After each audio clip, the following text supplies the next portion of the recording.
STAAR-style questions for Jinx by Meg Cabot. Number 1. The author most likely chose the first-person point of view in order to A. Describe the thoughts and feelings of all the characters in the story. B. Depict the desperation of Jean's family situation. C. Emphasize that Jean's interpretation of events is the most important in the story.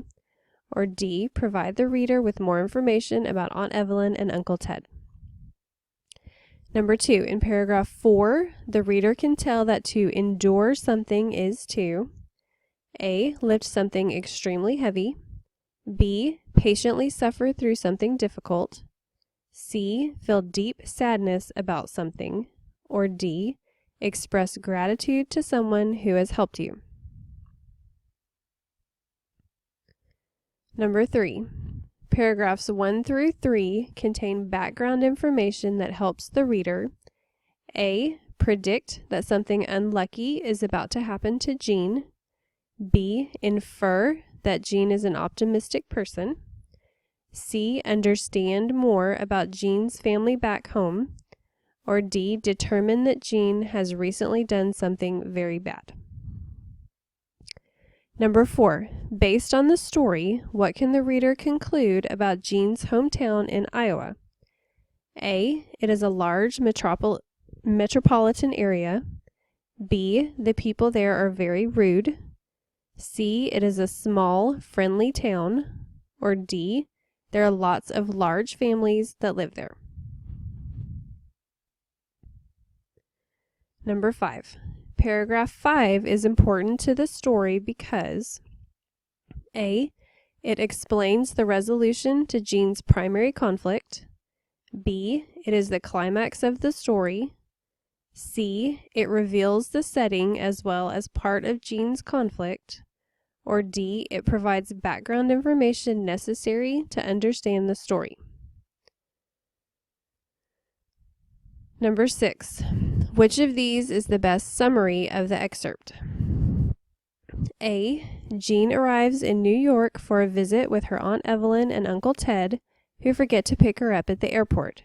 She is angry, but she's happy to be away from her small house and big family in Iowa, so she hails a cab on her own and goes to find their house.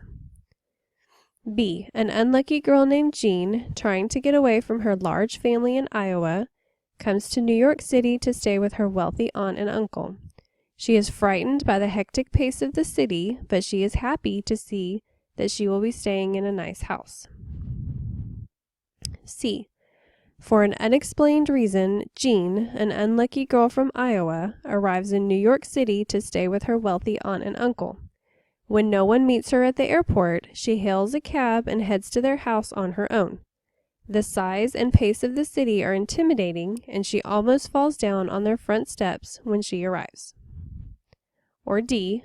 The main character, Jean, has a problem at home that forces her to come to New York to stay with her wealthy uncle and his family. She is excited because they have a much larger house, and she's tired of sharing a bathroom with her sister.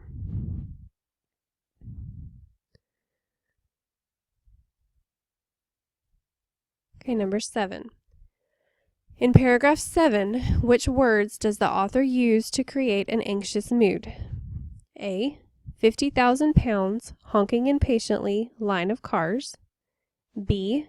At least, of course, due to the fact. C. Pulled out my bags, closed the trunk, all while standing.